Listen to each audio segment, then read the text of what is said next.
कहानी की शुरुआत में हम मॉरिस नाम के एक शातिर चोर को देखते हैं जिसे बैंक चोरी के एक केस में पुलिस पकड़ लेती है। पुलिस उसे उम्र कैद की सजा के लिए दुनिया की सबसे सुरक्षित जेल अल्काट्रास में भेजने वाली होती है। अल्काट्रास एक ऐसी जेल है जो समुद्र के बीच एक छोटे से आइलैंड पर बनी हुई है। यानी अगर कोई कैदी जेल तोड़कर बाहर भी निकल जाए तब भी वह भाग नहीं सकता, क्योंकि आगे उसका रास्ता चारों तरफ से पानी रोक लेता है। इसी वजह से इस जेल को दुनिया की सबसे सुरक्षित जेल माना जाता है। यहाँ सिर्फ दुनिया के टॉप क्रिमिनल्स को ही रखा जाता था, लेकिन बहुत जल्द इस जेल का रुतबा मिट्टी में मिलने वाला था, क्योंकि अब इस जेल में एंट्री हो चुकी थी फ्रैंक मॉरिस नाम के एक शातिर चोर की, जो इससे पहले भी कई बार जेल तोड़कर भाग चुका था। हालांकि इस बार मॉरिस थोड़ा घबराया हुआ था, क्योंकि यह जेल पहले से कहीं ज्यादा सुरक्षित थी। लेकिन मॉरिस किसी भी हालत में अपनी पूरी जिंदगी यहाँ नहीं बिताना चाहता था। वह जितनी जल्दी हो सके इस जेल से भागना चाहता था। जेल में एंटर होते ही मॉरिस के दिमाग में भागने का प्लान चलने लगता है। उसे सिर से पैर तक पूरी तरह चेक किया जाता है और फिर एक सेल में लॉक कर दिया जाता है। तभी एक गार्ड आकर मॉरिस से कहता है,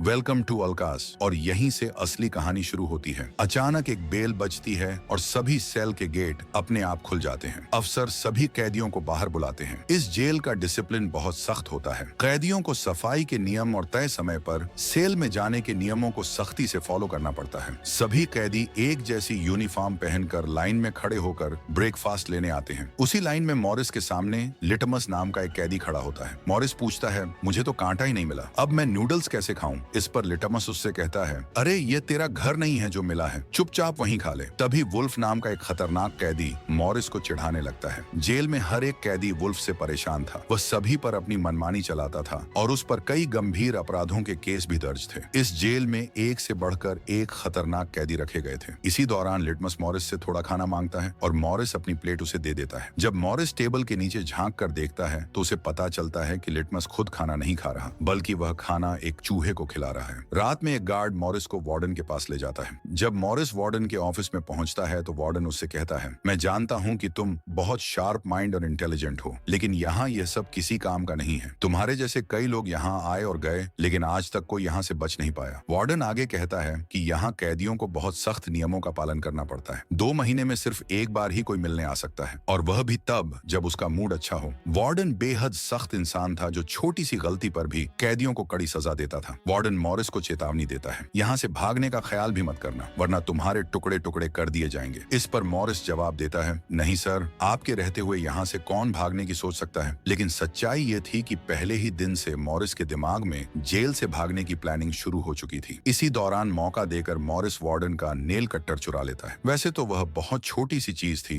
लेकिन मॉरिस जानता था कि अल्काट्रास जैसी जेल में इस छोटे से नेल कट्टर से भी बहुत बड़ा काम लिया जा सकता है। मॉरिस वापस अपने सेल में आते ही उस नेल कट्टर को बाइबल के अंदर छुपा देता है। अगले दिन बाथरूम में वुल्फ फिर से मॉरिस को परेशान करने लगता है, लेकिन इस बार मॉरिस उसे छोड़ने वाला नहीं था। अब मॉरिस अपना असली रूप दिखाता है और वुल्फ को पकड़कर उसकी जमकर पिटाई करता है। वुल्फ को पीटने के बाद पूरे जेल में मॉरिस का अलग ही रुतबा बन जाता है। अब हर कैदी उससे डरने लगता है। इसके बाद मॉरिस को लाइब्रेरी में काम दिया जाता है। वहीं उसकी मुलाकात इंग्लिश नाम के एक आदमी से होती है। इंग्लिश इस जेल का सीनियर कैदी था। उसे भी 2 लोगों की हत्या के मामले में उम्र कैद की सजा सुनाई गई थी। उसने अपनी आधी जिंदगी इसी जेल में गुजार दी थी और वह जेल के चप्पे चप्पे से वाकिफ था। उसे जेल की हर छोटी बड़ी बात की जानकारी रहती थी। उसे यह भी पता था कि आज सुबह मॉरिस और वुल्फ के बीच लड़ाई हुई थी। इंग्लिश मॉरिस को कुछ किताबें देता है, जिन्हें मॉरिस को हर कैदी के सेल तक पहुंचाना होता है। अगले सीन में एक खुली जगह दिखाई जाती है, जहां कैदी अलग अलग गेम खेल रहे होते हैं। वहीं मॉरिस की मुलाकात डॉग नाम के एक आर्टिस्ट से होती है, जो अपनी पेंटिंग बना रहा होता है। डॉग एक सीधा साधा और शांत स्वभाव का इंसान था, जो कई सालों से यहाँ सजा काट रहा था। उसे पेंटिंग करने का बहुत शौक था और वह अपना ज्यादातर समय उसी में बिताता था। डॉग का कहना था कि अल्काट्रास जैसी जेल में कोई भी इंसान पागल हो सकता है, लेकिन उसकी पेंटिंग्स की वजह से उसका दिमाग अब तक ठीक चल रहा था। मॉरिस डॉग से पूछता है, इस पेंटिंग में तुमने यह फूल क्यों बनाया है? तुम्हारी शर्ट में तो ऐसा कुछ नहीं है। डॉग जवाब देता है, यह मेरी खुशी है जो सिर्फ मेरी पेंटिंग में है, मेरे मन में नहीं, मेरे मन में नहीं। इसके बाद मॉरिस जब अपनी दाईं तरफ देखता है तो उसे ऊपर इंग्लिश दिखाई देता है। मॉरिस उसकी तरफ बढ़ता है, लेकिन जैसे ही वह पास पहुंचता है, इंग्लिश के कुछ आदमी उसे रोक लेते हैं। तभी इंग्लिश इशारा करता है कि अपना ही आदमी है, आने दो। मॉरिस उसके पास जाकर बैठ जाता है और तुरंत अपने दिल की बात कह देता है। वह इंग्लिश से कहता है, क्या आप यहाँ से भागने में मेरी मदद करेंगे? ये सुनकर इंग्लिश हंस पड़ता है और कहता है, देखो बेटा, ये सिर्फ एक जेल नहीं है, ये हम सबकी कब्र है। यहाँ से निकलना है तो पहले हमें मरना पड़ेगा, तभी हमारी डेड बॉडी यहाँ से कब्रिस्तान तक पहुँच पाएगी। मान लो तुम इन ऊंची दीवार दीवारों पर चढ़ भी गए, खतरनाक फोर्सेस को पार भी कर लिया और किसी चमत्कार से सैकड़ों गार्ड से बचकर जेल से बाहर भी निकल आए, तब भी तुम भाग नहीं पाओगे क्योंकि आगे तुम्हारा रास्ता समुद्र रोक लेगा। इसलिए टाइम बर्बाद मत करो और चुपचाप सजा काट लो। कम से कम जिंदा तो रहोगे। लेकिन मॉरिस अपने इरादे पर पूरी तरह अड़ा हुआ था। वह किसी भी हाल में इस जेल से भागना चाहता था। उसी रात एक अफसर मॉरिस को बताता है कि अगले दिन से उसे कारपेंट्री का काम दिया जाएगा जिसमें 1 घंटे के 50 सेंट मिलेंगे। मॉरिस तुरंत इस काम के लिए तैयार हो जाता है क्योंकि उसे लगता है कि वहां उसे कोई ऐसा औजार मिल सकता है जो उसके भागने में काम आए। अगले दिन मॉरिस लिटमस से यहाँ से बचने का रास्ता पूछता है। लिटमस हंसते हुए कहता है, अरे ये तो बहुत आसान है। हर सेल में एक एयर वेंट होता है, उसके जरिए तुम छत तक पहुंच सकते हो, शायद वहां से तुम बच पाओ। ये कहकर वह मुस्कुराते हुए चला जाता है। तभी डॉग मॉरिस को खबरदार करता है कि वुल्फ उसकी तरफ आ रहा है। अगले ही पल वुल्फ मॉरिस पर चाकू से हमला कर देता है। मॉरिस अपना कोट हाथ में लपेटकर उससे लड़ने लगता है। इतने में एक गार्ड बीच में आता है, लेकिन वुल्फ उस गार्ड पर भी चाकू से वार कर देता है। अब हालात बिगड़ जाते हैं और वॉच टावर पर मौजूद गार्ड फायरिंग शुरू कर देता है। तभी मॉरिस और वुल्फ की लड़ाई रुकती है। मॉरिस को अब पता चलता है कि वॉच टावर पर भी गार्ड तैनात है। इसके बाद वह जेल की हर छोटी बड़ी चीज को ध्यान से नोटिस करने लगता है। गार्ड्स मॉरिस और वुल्फ दोनों को डी ब्लॉक में ले जाते हैं। यह ऐसा सेल था जहां कैदियों को पूरी रात अंधेरे में रखकर टॉर्चर किया जाता था। इस जगह पर कोई भी कैदी जाना नहीं चाहता था। जाते समय वुल्फ मॉरिस को धमकी देता है, बेटा तेरी मौत मेरे ही हाथों होगी। उस रात मॉरिस को तरह तरह के टॉर्चर झेलने पड़ते हैं जिससे उसकी हालत बहुत खराब हो जाती है। 2 हफ्तों तक उस अंधेरे सेल में रहने के बाद उसे वापस उसके सेल में लाया जाता है। वहां लिटमस अपने पालतू चूहे के जरिए मॉरिस को एक नोट भेजता है जिसमें लिखा होता है, वेलकम बैक मॉरिस। कुछ समय बाद चार्ली नाम का एक नया कैदी जेल में आता है जिसे मॉरिस के पास वाले सेल में रखा जाता है। मॉरिस और चार्ली के बीच जल्दी ही दोस्ती हो जाती है। मॉरिस उसे अपने बाकी दोस्तों से भी मिलवाता है। इसी दौरान वार्डन बिना किसी को बताए हर कैदी के सेल की जांच करने लगता है। जब वह डॉग के सेल में पहुंचता है तो वहां डॉग की बनाई हुई कई पेंटिंग्स देखकर हैरान रह जाता है। दिन ब दिन उसकी पेंटिंग्स बढ़ती जा रही थी। डॉग ने वार्डन की भी एक पेंटिंग बना रखी होती है जिसे देखकर वार्डन हल्की सी मुस्कान देता है, पता नहीं क्यों। लेकिन अगले ही दिन वार्डन गार्ड्स को आदेश देता है कि डॉग की सारी पेंटिंग्स बाहर फेंक दी जाएं। वार्डन का यह फैसला डॉग को अंदर से पूरी तरह तोड़ देता है क्योंकि वह सिर्फ अपनी पेंटिंग्स के सहारे ही जिंदा था। वही उसकी एकमात्र खुशी थी और अब वह भी उससे छीन ली गई थी। मॉरिस उसे समझाने की कोशिश करता है, कोई बात नहीं, ये तो सिर्फ पेंटिंग्स थी, तुम और भी बना सकते हो। लेकिन डॉग इस सदमे से बाहर नहीं आ पाता। अगले दिन मॉरिस डॉग की हालत देखकर गार्ड से कहता है, प्लीज डॉग पर थोड़ा ध्यान रखिए, वो बहुत परेशान लग रहा है, कहीं खुद को नुकसान ना पहुंचा ले। गार्ड जवाब देता है, तुम अपने काम से काम रखो। डॉग को भी मॉरिस के साथ कारपेंट्री का काम दिया जाता है। वहीं डॉग चुपचाप मॉरिस की जेब में कुछ रख देता है। इसके बाद वह एक गार्ड को बुलाता है और कारपेंट्री के लिए दी गई कुल्हाड़ी से अपनी 3 उंगलियां काट लेता है। वह चिल्लाते हुए कहता है, जिन उंगलियों से मैं पेंट नहीं कर सकता उनकी मुझे जरूरत ही नहीं है। तब गार्ड्स उसे पकड़ कर ले जाते हैं। मॉरिस देखता है कि डॉग ने उसके कोट की जेब में वही फूल रख दिया है जिससे उसने अपनी पेंटिंग बनाई थी। शायद वह मॉरिस को यह बताना चाहता था कि इन लोगों ने उसकी खुशी उससे छीन ली है। मॉरिस डॉग की कटी हुई उंगलियां उठाकर एक डिब्बे में रख देता है और गार्ड की तरफ देखते हुए कहता है, जाओ ये अपने वार्डन को दे दो, वह इसे देखकर बहुत खुश होगा। अगले दिन मॉरिस अपने सेल में बैठा होता है। तभी वह देखता है कि एक कॉकरोच एयर वेंट के अंदर घुस रहा है। इससे मॉरिस को अंदाजा हो जाता है कि यहाँ से बाहर जाने का कोई रास्ता जरूर होगा। इसी बीच इंग्लिश आकर मॉरिस को बताता है कि डॉग ने अपनी उंगलियां इसलिए काटी थी क्योंकि उसकी पेंटिंग करने की परमिशन रद्द कर दी गई थी। इसी वजह से परेशान होकर उसने ऐसा कदम उठा लिया। ये सुनकर मॉरिस को बहुत गुस्सा आता है। अगले दिन डाइनिंग हॉल में वार्डन मॉरिस से पूछता है, तुम इस डॉग को इतना सपोर्ट क्यों कर रहे हो? मॉरिस जवाब देता है, ऐसी कोई बात नहीं है। यह कहकर वह वापस अपनी टेबल पर जाकर बैठ जाता है। वहीं उसकी मुलाकात 2 भाइयों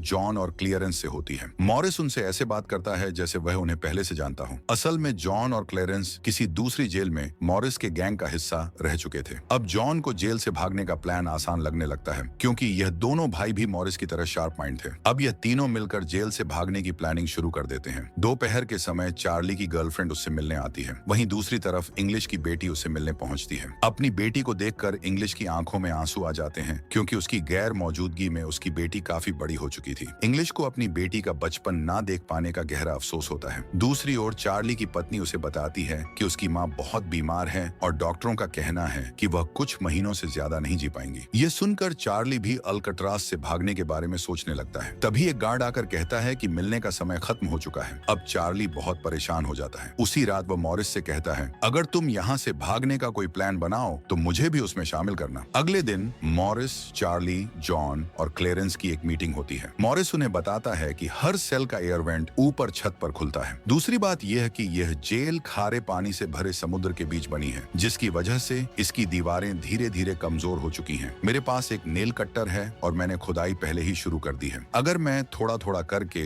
दीवार खोदूं और एक छोटा सा टनल बनाकर छत तक पहुंच जाऊं, तो इस जगह की जांच करने के बाद पता चल जाएगा कि यहाँ से कैसे भागा जा सकता है। ये सुनकर जॉन पूछता है, लेकिन रात में अगर गार्ड्स को पता चल गया कि तुम अपने सेल में नहीं हो तो क्या उन्हें शक नहीं होगा? तभी क्लियरेंस कहता है, इस परेशानी का हल मेरे पास है। वह आगे बताता है, यहाँ मेरी पहचान का एक बार्बर है जो कैदियों के बाल काटता है। वह हमें बाल सप्लाई कर सकता है। उन बालों की मदद से हम एक डमी हेड बनाएंगे और उसे बेड पर लिटा देंगे। फिर अगर हम दीवार की सुरंग से निकलकर छत पर भी होंगे तब भी गार्ड्स को शक नहीं होगा, क्योंकि हमारे सेल के बेड पर नकली सिर पड़े होंगे। लेकिन एक सवाल अभी भी बाकी था, जेल से बाहर तो निकल जाएंगे, मगर समुद्र का पानी कैसे पार करेंगे? तब मॉरिस जॉन से कहता है, देखो इसमें मुझे तुम्हारी मदद चाहिए। तुम क्लोथिंग डिपार्टमेंट में काम करते हो, वहाँ पुलिस अफसरों के लिए बनाए गए रेनकोट्स मिलते हैं। तुम कुछ रेनकोट्स चुरा कर मुझे दे देना। उनसे हम एक ट्यूब बोट और लाइफ जैकेट बना सकते हैं जिससे समुद्र पार किया जा सके। ये सुनकर चार्ली कहता है, भाई मुझे भी कोई काम दो, मैं भी तुम लोगों की मदद करना चाहता हूँ। मॉरिस चार्ली से कहता है, जब मैं वेंटिलेशन की जाली खोदूंगा तब तुम पहरा देना ताकि कोई गार्ड हमें देख न ले, और जब तुम खुदाई करोगे तब मैं पहरा दूंगा। मॉरिस का यह प्लान सभी को पसंद आता है और उसी रात से वे काम शुरू कर देते हैं। लेकिन दीवार खोदने के लिए नेल कट्टर बहुत छोटा था। उसे चलाने में मॉरिस को बहुत ज्यादा ताकत लगानी पड़ती थी और दीवार खोदना उसके लिए काफी मुश्किल हो रहा था। खुदाई करते समय उसके हाथ में चोट भी लग जाती है, लेकिन फिर भी वह धीरे धीरे उस होल को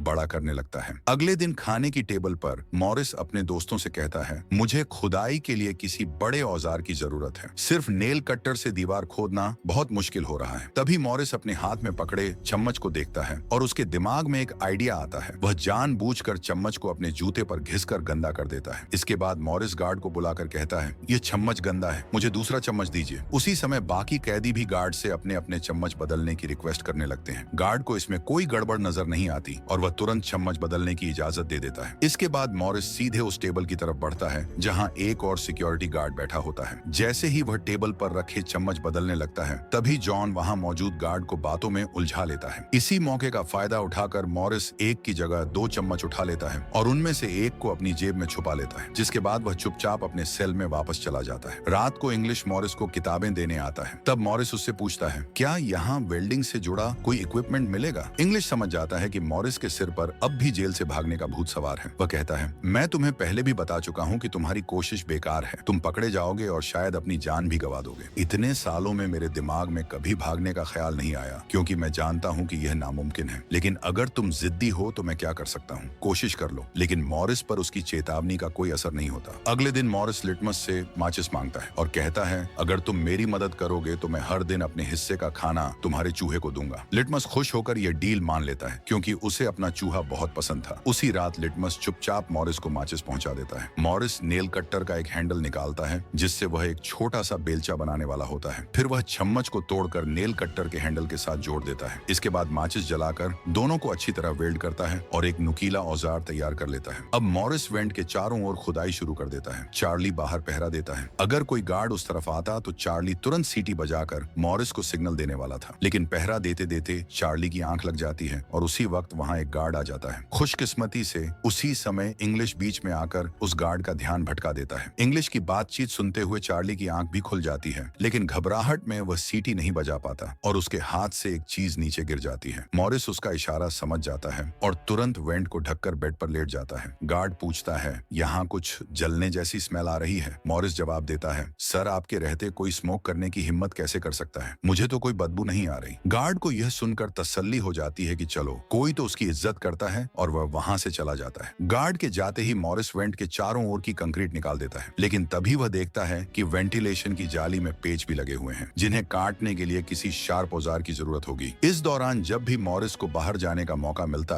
वह ग्रिल से निकली हुई सीमेंट को चुपचाप बाहर गिरा देता। अगले दिन कारपेंट्री का काम करते समय मॉरिस एक मेटल का टुकड़ा उठा लेता है जो चाकू की तरह तेज था, लेकिन चार्ली उसे चेतावनी देता है, मेटल डिटेक्टर से बचकर तुम इसे बाहर कैसे ले जाओगे? मॉरिस पूरे कॉन्फिडेंस के साथ कहता है, वह सब मैं संभाल लूंगा। लेकिन जैसे ही मॉरिस बाहर निकलता है, दरवाजे पर लगा मेटल डिटेक्टर बजने लगता है। असल में मॉरिस वह मेटल अपने हाथ में लेकर बाहर आ गया था। गार्ड मॉरिस से पूछता है, ये मेटल क्यों ले जा रहे हो? मॉरिस जवाब देता है, सर मैंने सोचा इसे कपड़े टांगने के लिए इस्तेमाल करूंगा। गार्ड कहता है, ज्यादा होशियार मत मत बनो, ये मुझे दे दो। इतना कहकर गार्ड वह मेटल मॉरिस से ले लेता है और उसे पूरी तरह चेक करने के बाद जाने देता है। लेकिन मॉरिस कोई आम कैदी नहीं था। असल में उसने 2 मेटल चुराए थे। एक वह हाथ में लाया था और दूसरा उसने अपने जूतों में छुपा रखा था। उसी शार्प मेटल से वह बाद में ग्रिल को काट लेता है। अब बारी आती है गार्ड्स को चकमा देने के लिए नकली सिर बनाने की। इसके लिए चारों अपनी अपनी जिम्मेदारी संभाल लेते हैं। चार्ली गार्ड से थोड़ा पेंट मांगता है और कहता है कि उसे आर्ट बनाने का शौक है। गार्ड मना नहीं करता और उसे पेंट लाकर दे देता है। मॉरिस सुरंग से निकाले गए कंक्रीट को पीसकर पाउडर बना लेता है। जॉन नाई की दुकान से बाल इकट्ठा करके लाता है और क्लियरेंस लाइब्रेरी से पुरानी किताबें जमा कर लेता है। सारा सामान इकट्ठा होने के बाद मॉरिस पानी और पुराने मैगजीन की मदद से एक डमी सिर बनाना शुरू करता है। उस पर पेंट और नकली बाल लगाकर वह बिल्कुल असली जैसा दिखने वाला नकली सिर तैयार कर लेता है। साथ ही मॉरिस अपने प्लान को और मजबूत करने के लिए नकली कार्डबोर्ड भी बनाता है ताकि दीवार में बनी सुरंग पर किसी को शक न हो। एक रात मॉरिस अकेले ही ऊपर जाने का फैसला करता है। वह अपनी बनाई हुई नकली खोपड़ी को बेड पर रखता है और उसे गर्दन तक कंबल से ढक देता है। इसके बाद वह नकली कार्डबोर्ड लेकर सुरंग से बाहर निकल आता है। मॉरिस पाइप्स को पकड़कर धीरे धीरे ऊपर छत पर चढ़ता है। दूसरी तरफ चार्ली बाहर पहरा दे रहा होता है। छत पर पहुंचने के बाद मॉरिस देखता है कि वहां एक लोहे का ग्रिल है जो इतनी ऊंचाई पर है कि वह कूद कर भी उसे पकड़ नहीं पाता। इसी बीच एक गार्ड आता है और चार्ली से पूछता है, इतनी देर रात तक तुम पेंट क्यों कर रहे हो और तुम्हारा दोस्त मॉरिस आज इतनी जल्दी क्यों सो गया? चार्ली जवाब देता है, जी सर, आज मॉरिस कारपेंट्री का काम करते करते बहुत थक गया था, इसलिए जल्दी सो गया। तभी अचानक गार्ड के हाथ से उसकी लाठी नीचे गिर जाती है। लाठी उठाते समय उसकी नजर मॉरिस के बालों पर पड़ती है जो उसे थोड़े अजीब लगते हैं। ये देखकर चार्ली डर के मारे कांपने लगता है। गार्ड मॉरिस के सेल के अंदर हाथ डालकर उसके बाल छूता है। तभी मॉरिस बोलता है, क्या हुआ सर, मेरे बाल इतने खूबसूरत लग रहे हैं क्या? किस्मत से उसी वक्त मॉरिस नीचे आकर बेड पर सही तरह से लेट चुका था। अगले दिन मॉरिस अपने साथियों को बताता है कि छत पर एक रास्ता है लेकिन वह एक लोहे के ग्रिल से बंद है और वह ग्रिल बहुत ऊंचाई पर लगा हुआ है। उसे खोलने के लिए उसे एक और साथी की मदद चाहिए। तब जॉन कहता है, मैंने अपना वेंट पूरी तरह खोद लिया है, आज रात मैं भी वहां पहुंच जाऊंगा, हम दोनों मिलकर ग्रिल खोलेंगे। उसी रात मॉरिस और जॉन अपने अपने वेंट के रास्ते छत पर पहुंच जाते हैं। जॉन मॉरिस को ऊपर उठाता है और मॉरिस ग्रिल को पकड़ लेता है, लेकिन जॉन देखता है कि वह लोहे का ग्रिल बहुत मजबूत है और पूरी तरह वेल्ड किया गया है। उसे हटाने का सिर्फ एक ही तरीका है, ड्रिल मशीन से काटना। अगले दिन म्यूजिक क्लास में सभी कैदी अपनी पसंद के इंस्ट्रूमेंट बजा रहे होते हैं। तभी मॉरिस की नजर वहां रखे एक छोटे से पंखे पर पड़ती है। उसे देखकर मॉरिस को लगता है कि वह इसे इस्तेमाल करके एक ड्रिल मशीन बना सकता है। मॉरिस चार्ली से कहता है कि किसी तरह उस पंखे को वहां से चुपचाप निकाल ले। चार्ली आसानी से उस छोटे पंखे को अपने इंस्ट्रूमेंट बॉक्स में छुपा लेता है। बाहर निकलते समय गार्ड्स उसके बॉक्स की जांच भी करते हैं लेकिन उन्हें पंखा नहीं दिखता और चार्ली को जाने दिया जाता है। जैसे ही वह पंखा मॉरिस के हाथ लगता है, मॉरिस उस पर काम शुरू कर देता है। कई घंटों की मेहनत के बाद वह उस पंखे से एक ड्रिल मशीन बना लेता है। उस रात मॉरिस और चार्ली छत पर चढ़कर ड्रिल मशीन से उस लोहे की रड को काटने लगते हैं। ड्रिल की आवाज काफी तेज होती है जिसे सुनकर गार्ड्स ऊपर आने लगते हैं, लेकिन तब तक मॉरिस ग्रिल की एक रड काट चुका होता है और ड्रिल की आवाज बंद कर देता है। आवाज बंद होते ही गार्ड्स इसे नजरअंदाज करके वापस चले जाते हैं। अब इन चारों ने भागने के लिए अपने सारे रास्ते खोल लिए थे। उन्होंने फैसला किया कि मंगलवार की रात वे दुनिया की सबसे सुरक्षित जेल अल्कात्रास से भागेंगे, ऐसी जेल जहां से आज तक कोई नहीं भाग पाया था। अगले दिन फिर उनकी मीटिंग होती है, इस बार मूवी हॉल में जहां सभी कैदी फिल्म देख रहे होते हैं। फिल्म की आवाज के बीच मॉरिस जॉन और क्लेरेंस से पूछता है, क्या तुम्हारा वेंट पूरी तरह तैयार है और वो रेनकोट्स का क्या हुआ जिनसे हमें ट्यूब और लाइफ जैकेट बनानी थी? वे जवाब देते हैं, सब तैयार है, डमी सिर भी पूरी तरह रेडी है, अब बस निकलने की देर है। अगली सुबह नाश्ते के दौरान मॉरिस डॉग के दिए हुए फूल को टेबल पर रख देता है। जब वार्डन उस फूल को देखता है तो वह उनकी टेबल पर आकर रखे हुए फूल को मसल देता है। यह देखकर लिटमस को बहुत गुस्सा आता है क्योंकि वह फूल डॉग का फेवरेट था और डॉग अब मर चुका था। गुस्से में लिटमस वार्डन पर हमला करते हुए कहता है, एक तो तुमने डॉग को मार दिया और ऊपर से उसकी दी हुई एक छोटी सी निशानी भी नहीं छोड़ रहे हो। लेकिन जैसे ही वह वार्डन पर झपटता है उसे अचानक हार्ट अटैक आ जाता है और वह वहीं नीचे गिर पड़ता है। यह देखकर मॉरिस को वार्डन पर बहुत गुस्सा आता है। तभी चारों उसी रात जेल से भागने का फैसला कर लेते हैं। मॉरिस आधी रात का इंतजार करता है ताकि गार्ड्स का पहरा थोड़ा कमजोर हो जाए और वे आसानी से बच निकलें। इसी बीच इंग्लिश मॉरिस के सेल में आकर उसे कुछ किताबें देता है। मॉरिस उससे कहता है, मैं आखिरी बार तुमसे हाथ मिलाना चाहता हूँ। इंग्लिश समझ जाता है कि मॉरिस ने यहाँ से भागने का पक्का प्लान बना लिया है। वह बिना कुछ कहे चुपचाप वहाँ से चला जाता है, लेकिन इसके बाद जो होता है उसकी मॉरिस ने बिल्कुल भी उम्मीद नहीं की थी। वार्डन अचानक मॉरिस का सेल चेक करने आ जाता है, जैसे किसी ने उसे उसके प्लान के बारे में बता दिया हो। मॉरिस बहुत घबरा जाता है क्योंकि महीनों की मेहनत एक पल में बर्बाद हो सकती थी। वार्डन वार्डन गार्ड्स को आदेश देता है कि मॉरिस के सेल के हर कोने की अच्छी तरह तलाशी ली जाए। गार्ड सेल की हर चीज चेक करता है, लेकिन मॉरिस ने कोई साधारण प्लान नहीं बनाया था। उसका प्लान इतना साफ और परफेक्ट था कि उसे पकड़ पाना नामुमकिन था। यहाँ तक कि जब गार्ड उस जगह से सूटकेस हटाता है जहाँ मॉरिस ने सुरंग बनाकर भागने का रास्ता तैयार किया था, तब भी कुछ हाथ नहीं लगता। वजह यह थी कि मॉरिस ने पहले से ही वहाँ एक नकली कार्डबोर्ड लगाकर दीवार को बिल्कुल असली जैसा बना दिया था। जब कुछ भी नहीं मिलता तो वार्डन और गार्ड वहाँ से चले जाते हैं, लेकिन गार्ड वार्डन से कहता है, सर मॉरिस और चार्ली रात रात भर बातें करते रहते हैं, मुझे कुछ गड़बड़ लग रही है। वार्डन जवाब देता है, ठीक है, कल मॉरिस का सेल बदल दो ताकि यह दोनों ना साथ रहें और ना ही बात कर सकें। अगले दिन ब्रेकफास्ट के समय वुल्फ फिर मॉरिस को धमकाता है और कहता है, आज रात तुम्हारी आखिरी रात होगी। मॉरिस अपने साथियों से कहता है, यह गधा ठीक कह रहा है, आज रात यहाँ मेरी आखिरी रात ही होगी। लेकिन दोपहर में ही वुल्फ मॉरिस पर चाकू से हमला करने की कोशिश करता है। तभी इंग्लिश बीच में आकर वुल्फ को पकड़ लेता है। असल में इंग्लिश भी मॉरिस की मदद करना चाहता था। मॉरिस कामयाब हो या ना हो, इंग्लिश उसके साथ खड़ा रहना चाहता था। उस रात मॉरिस, जॉन, क्लेरेंस और चार्ली तय करते हैं कि वे अपने अपने वेंट के रास्ते से निकलकर छत पर मिलेंगे। शुरुआत में चार्ली भी उनके साथ भागने के लिए तैयार हो जाता है, लेकिन जैसे ही वह अपने सेल में लौटता है उसे घबराहट होने लगती है। अकेले बैठकर वह प्लान में शामिल ना होने का फैसला कर लेता है। दूसरी तरफ उसके बाकी 3 साथी अपने अपने वेंट से निकलकर छत तक पहुंच जाते हैं। वे तीनों काफी देर तक चार्ली का इंतजार करते हैं, लेकिन जब बहुत समय बीत जाता है और उन्हें लगता है कि चार्ली नहीं आएगा तो वे उसे वहीं छोड़कर आगे बढ़ने का फैसला कर लेते हैं। इसके बाद वे तीनों अपने प्लान के मुताबिक आगे बढ़ने लगते हैं, लेकिन इधर चार्ली की आंखों के सामने उसकी आजादी का सपना धीरे धीरे दूर होता जा रहा था। दूसरी तरफ वे तीनों सर्च लाइट से बचते हुए धीरे धीरे आगे बढ़ते हैं और छुपते छुपाते बिल्डिंग के आखिर तक पहुंच जाते हैं। तभी अपने सेल में बैठे चार्ली के दिल में अचानक हिम्मत आ जाती है और वह भी भागने का फैसला कर लेता है। वह अपने वेंट के रास्ते निकलकर छत तक तो पहुंच जाता है, लेकिन तब तक बहुत देर हो चुकी होती है। वह अकेला था और ऊपर लगे उस दरवाजे तक नहीं पहुंच पाता। इस तरह डर की वजह से चार्ली अपनी आजादी का मौका खो देता है। दूसरी तरफ वे तीनों छत पर लगे पाइप से लटकते हुए नीचे जमीन पर उतर आते हैं। टावर में बैठे सिक्योरिटी गार्ड की नजरों से बचते हुए वे जेल की आखिरी दीवार तक पहुंच जाते हैं। फिर एक एक करके वे उस फेंस पर चढ़ते हैं और आखिरकार जेल से बाहर निकल जाते हैं। अब वे तीनों तेजी से दौड़ते हुए समुद्र के किनारे पहुंचते हैं। वहां वे रेनकोट निकालते हैं और उनमें मुंह से हवा भरने लगते हैं। मुंह से हवा भरने में काफी वक्त लग रहा था, लेकिन इसके अलावा उनके पास कोई और रास्ता भी नहीं था। पूरी ताकत लगाकर वे किसी तरह रेनकोट से बनी ट्यूब बोट को फुला लेते हैं और उसे पानी में उतार देते हैं। इस तरह वे तीनों अल्कट्रास के नाम और रुतबे को मिट्टी में मिलाते हुए वहां से भाग निकलते हैं। अगली सुबह एक गार्ड हर सेल की जांच कर रहा होता है। शुरुआत में उसे सब कुछ नॉर्मल लगता है, लेकिन जब वह चार्ली के सेल के पास पहुंचता है तो चार्ली वहां भूत की तरह खड़ा होता है और मन ही मन खुद को कोस रहा होता है कि काश उसने कल रात थोड़ी हिम्मत दिखाई होती तो वह भी बाकी लोगों के साथ भाग सकता था। गार्ड पूछता है, तुम्हारा दोस्त इतनी देर तक क्यों सो रहा है? ये कहकर वह मॉरिस के सेल में जाकर उसे आवाज देता है, लेकिन अंदर से कोई जवाब नहीं आता। गुस्से में गार्ड सेल खोलता है और मॉरिस को बालों से पकड़कर उठाने की कोशिश करता है। तभी वह नकली सिर नीचे गिर जाता है। यह देखकर गार्ड के पैरों तले जमीन खिसक जाती है, क्योंकि मॉरिस अब सेल में नहीं था बल्कि बाहर आजादी की हवा में सांस ले रहा था। बेड पर उसने सिर्फ अपना डमी हेड छोड़ दिया था। इसके बाद पूरे अल्कट्रास में सायरन बजने लगते हैं। पूरे जेल में खबर फैल जाती है कि कुछ कैदी भाग चुके हैं। वार्डन जेल के चप्पे चप्पे में उन तीनों को ढूंढने लगता है। जब वे जेल के अंदर नहीं मिलते तो वह समुद्र में सर्च ऑपरेशन शुरू करवा देता है। वार्डन को यकीन नहीं होता कि वे तीनों सच में बच निकले हैं। उसे लगता है कि वे जरूर समुद्र में डूबकर मर गए होंगे, लेकिन अंदर ही अंदर वह जानता था कि वे तीनों बहुत मजबूत थे और शायद समुद्र पार करके